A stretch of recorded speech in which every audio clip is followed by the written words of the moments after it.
सुंदर जिस समय सुनते हैं श्री दामा के वचन तो कन्हैया कहते हैं तेरी गेंद अगर इतनी महंगी है तो कोई बात नहीं है, तेरी गेंद यदि पाताल लोक में भी होगी तो मैं ढूंढ के लाऊंगा, पर गेंद यही खेलूंगा। अगर तेरी जिद है श्री दामा कि गेंद खो जाने पर यही चाहिए तो मैं तुझे यही गेंद दूंगा। कृष्ण ग्वालों को लेकर के वही जा करके यमुना के किनारे रमणी के स्थल पर गेंद का खेल रचाते हैं, जिसमें मनसुख को चोर बनाया भैया के काली तह पे खेल आयो री मेरो मारो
भगवान श्याम सुंदर ग्वालों के साथ गेंद खेल रहे और खेल खेलते खेलते भगवान श्याम सुंदर अपनी चालाकी में निपुण क्या करते हैं कि मारी ऐसी टोली लाला काशी के करारो ये तो पीछे भागी भागी मन झुका हारो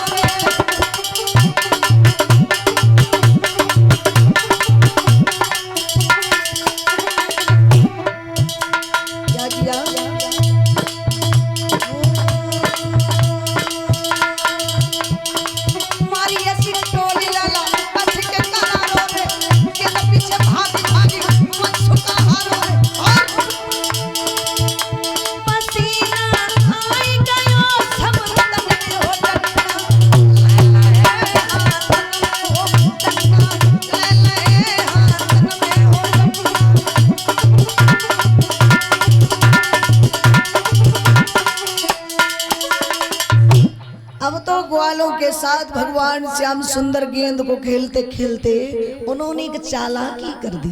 वो क्या कि खेल खेल वही गेंद को दी जमुना में डाली, जिसे देख रोने लगा दामना में ग्वाल। तालियां बजाओ सभी लोग। भगवान कन्हैया ने गेंद खेल खेल में यमुना में फेंक दी। जिस गेंद को यमुना में गिरते श्री दामा ने देखी, कृष्ण के पास आया, कन्हैया तुमने हमसे वादा किया, भूल गए हो?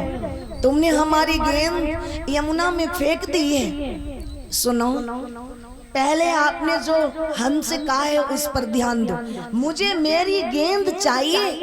कृष्ण कहते, देख मित्र है तू मेरा, तुझे कैसे समझाऊं? अगर मेरी गेंद होती और तेरे से ये गेंद यमुना में गिर जाती तो भला मैं क्या तुझसे जिद करता? श्री दामा बोला, देख कन्हैया, तू जिद करता न करता मुझे कोई फर्क नहीं है, पर मैं जिद करता हूँ। कृष्ण के पीतांबर को पकड़ लिया श्री दामा ने। कन्हैया बोले, इस पीतांबर पर हमला मत कर, शायद तू नहीं जानता है, तुझे नहीं मालूम है। एक बात सुन, कृष्ण कहते हैं,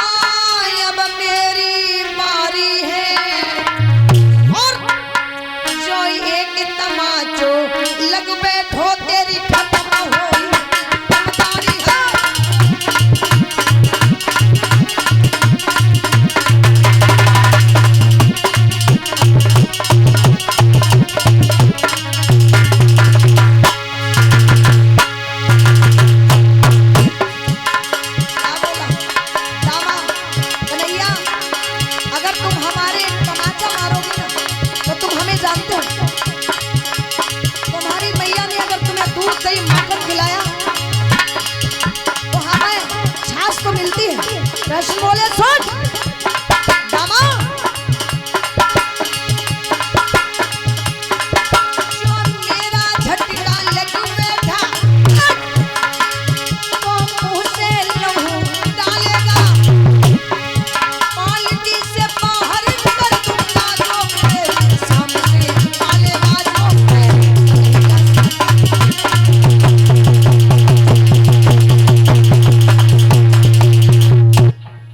कह दिया है कि पार्टी से बाहर कर दूंगा है, अगर तूने हमसे बरजोरी की तो। श्री दामा बोला, कन्हैया अपनी मनचाही बात को तूने मेरे सामने पेश कर दी, लेकिन मैं कहता हूं सुन श्याम,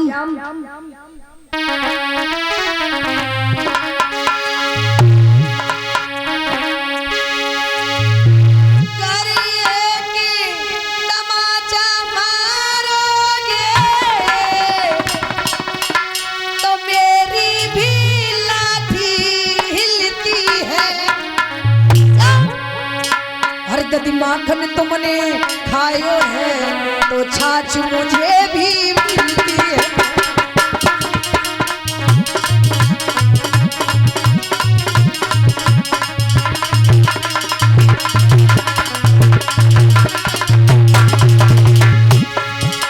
श्री दामा बोला, कन्हैया क्या बात है, एक तमाचा मारोगे मेरी भी लाठी हिलती है। बेटा यदि माखन तुमने खाओ है तो छाछ हमें हिलती है।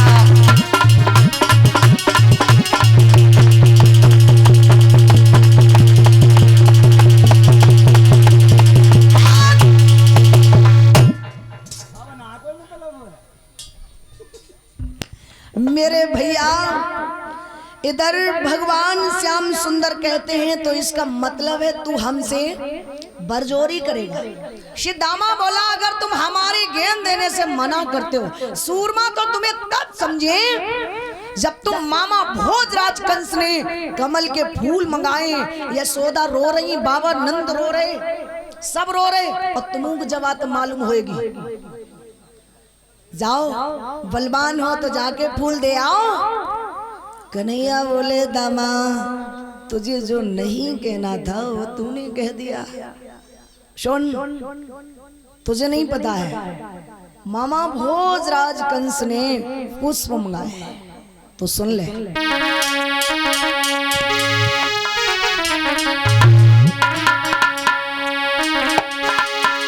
श्री दामा फूल फूल चिल्लाता है और फूल तोड़ कर लाऊंगा, और पाताल लोक में भी होगी तेरी बेटी लाऊंगा।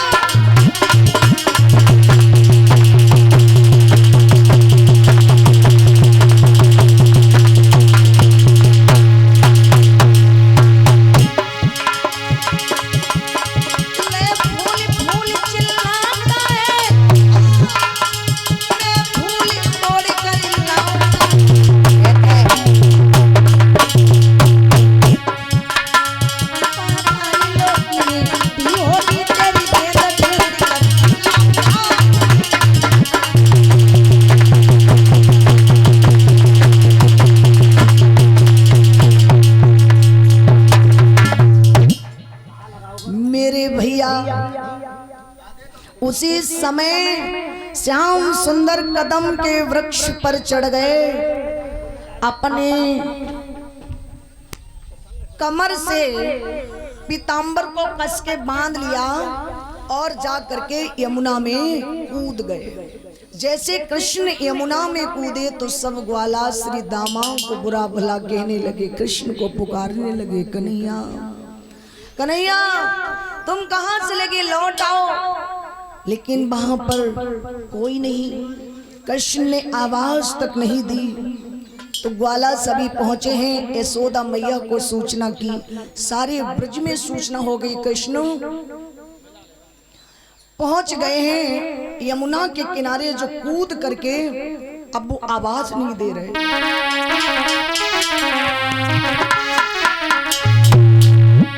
ग्वाला कहते हैं कि यशोमत मैया से, और बोले ग्वाले वाला यमुना में कूदो मैया तेरो श्यामला।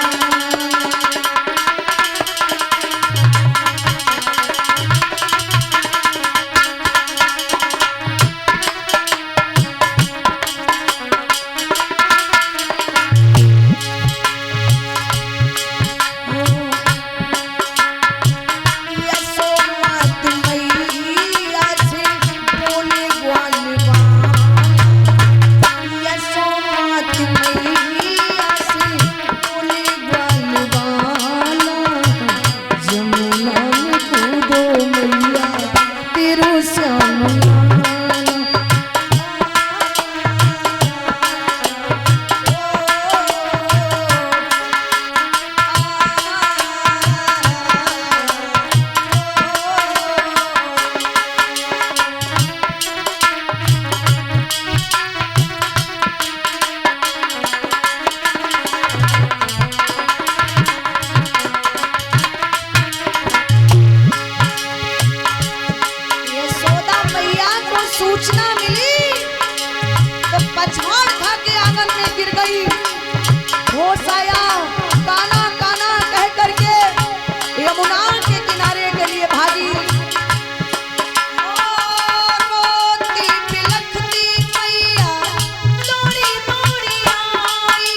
इन्हें थोड़ी देर इनको बिठा लो, थोड़ी देर के बिठा लो।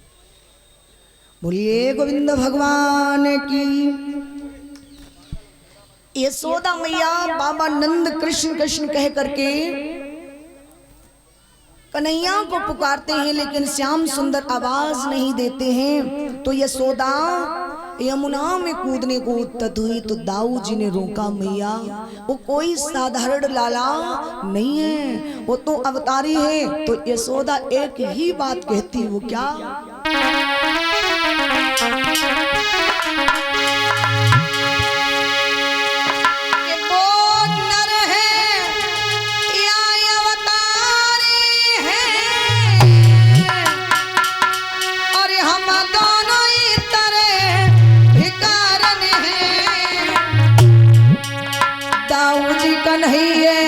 बुलवाई दो हम उन्हीं की प्रेम पुजारन है।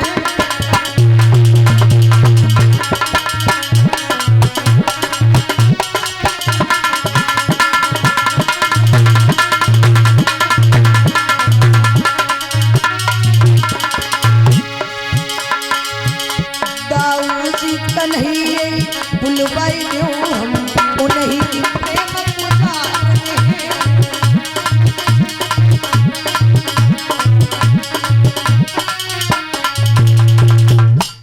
कहती है यशोदा मैया, देखो दाऊ तुम कहते हो कि वो अवतारी है, पर एक माँ से अगर तुम ये बात कहोगे तो कभी नहीं मानेगी कि मेरा तो काना मेरा लल्ला है, अवतारी होगा उसके लिए होगा जो मानता होगा, पर मैं अपने काना को अपना बेटा मानती हूँ। दाऊ जी कहते वो ठीक है मैया, अगर आप कृष्ण को लल्ला मानती है तो भी मैं आपको यही कहूंगा कि आप घर पर चलिए। कृष्ण अगर नहीं आएगा तो मैं गारंटी के साथ कहता हूं कृष्ण पाताल लोक में भी होगा तो मैं तुमको ढूंढ के लाके दूंगा। यशोदा बाबा नंद सभी ब्रजवासियों को लेकर के दाऊ जी घर पर पहुंचे। भगवान कन्हैया पहुंच गए जहां पर कालिया नांग सो रहा था, नांगनिया पहरे में खड़ी थी। जैसे ही देखा है नागिनियों ने तो आपस में कृष्ण की प्रशंसा करने लगी और बातें करने लगी। क्या कि हेडी बहन न जाने कौन को लल्ला आगो। दूसरी बोली बड़ो सुंदर है, घुंघराले केस हैं, मुख पर तेज है, गोल आकार चंद्रमा के भांति इसका मुखड़ा है। तीसरी बोली बहन बहुत सुंदर है, ये तो इतना सुंदर लगता है, इसकी छवि की अगर कल्पना की जाए तो हम कैसे कर सकते हैं। तब तक भगवान श्याम सुंदर नजदीक पहुंचते जा रहे हैं। तो नागिनियां क्या कहती है, बहना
बात कर रही थी। भगवान कन्हैया नजदीक पहुंच गए। बोले नांगनियों कुछ कह रही हो?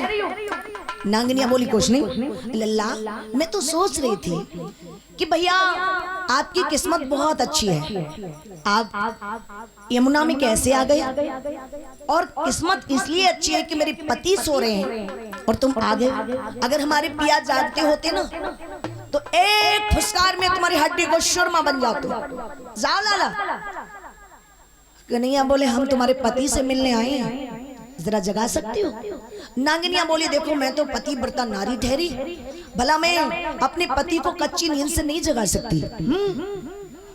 कृष्ण कहते हैं अगर हो सके तो आपकी आज्ञा तो मैं तुम्हारे पति को जगा लूं। नागिनिया बोली नहीं नहीं। कृष्ण ने देखते देखते कालिया नाग के पूंछ पर पैर रखा, दुम को दबाया। कालिया नाग सन करता हुआ एकदम से जाग जाता है, कृष्ण से युद्ध करने लगा। भगवान कन्हैया के पूरे बदन से लिपट गया। जैसे पूरे बदन से लिपटा, श्याम ने देखा मर्धारी के आगे चारा क्या चलना चाहिए, और उन्होंने अपने शरीर को गर्म कर दिया। जब जैसे शरीर को गर्म किया तो कालिया नाग दूर हटके खड़ा हुआ। श्याम ने हाथ किया, कालिया नाग को नाथ लिया। तालियां बजाए सब लोग। भगवान कृष्ण ने कालिया नाग के मान का मर्दन किया। भगवान श्याम सुंदर कालिया नाग को छोड़ नहीं रहे। यमुना की धारा लाल हो गई, विषैला पानी हो गया। नागिनियां हाथ जोड़ करके आई और बोली है, कन्हैया हमें मालूम नहीं था कि आपका प्रादुर्भाव इस तरह पर हो चुका है।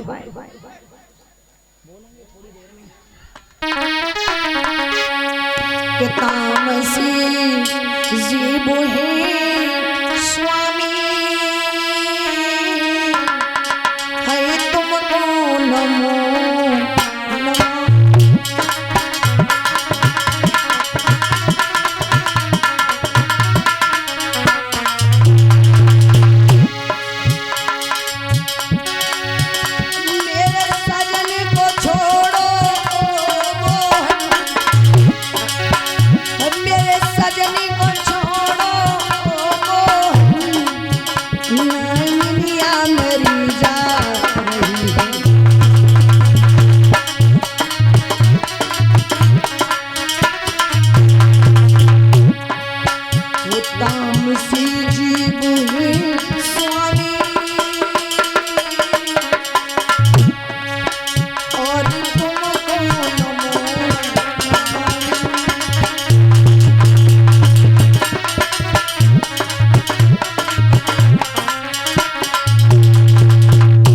बंधु भगवान कन्हैया से अरदास करती हैं नागिनियां कि हमें माफ कर दो। हमने आपको न जाने अनजाने में क्या क्या बोल दिया।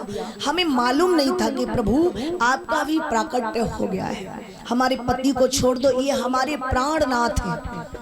भगवान कन्हैया बोले ठीक है छोड़ देता हूँ तुम्हारे कहने से, लेकिन तुम और तुम्हारे पति यहाँ से रमणक द्वीप पर जाओगे, और उससे कि पहले आप हमें 2 सपरिया कमल के फूल और हमारे वो गेंद ला करके दो। कालिया नाग कहता प्रभु जो आपकी आज्ञा, मुझे खुद ज्ञान नहीं था कि आपका धरा पर प्रादुर्भाव हो चुका है।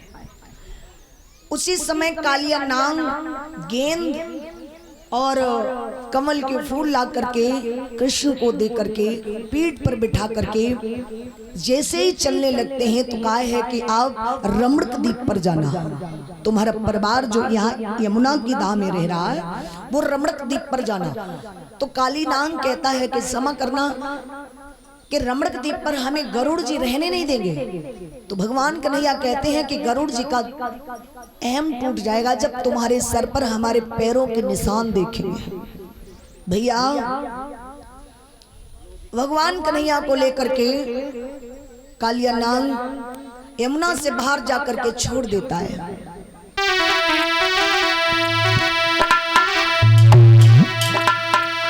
के देखती को है मारो समरिया, देखती को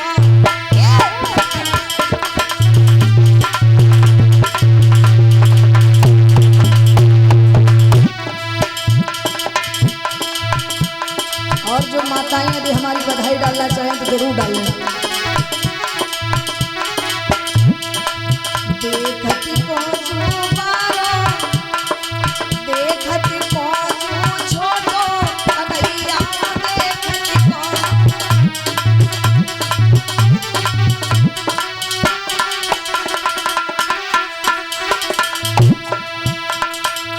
एक दिना काली कह आयो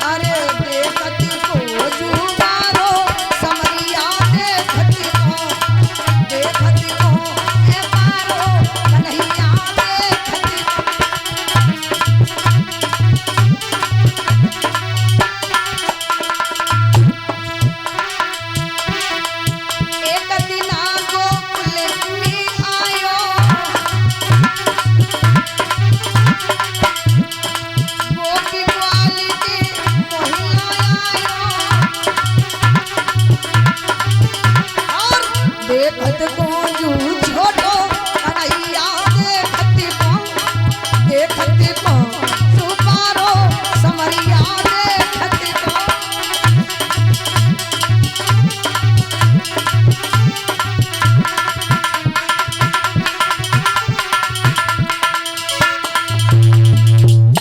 बोलिए गोविंद भगवान की। इधर क्या हुआ, भगवान कन्हैया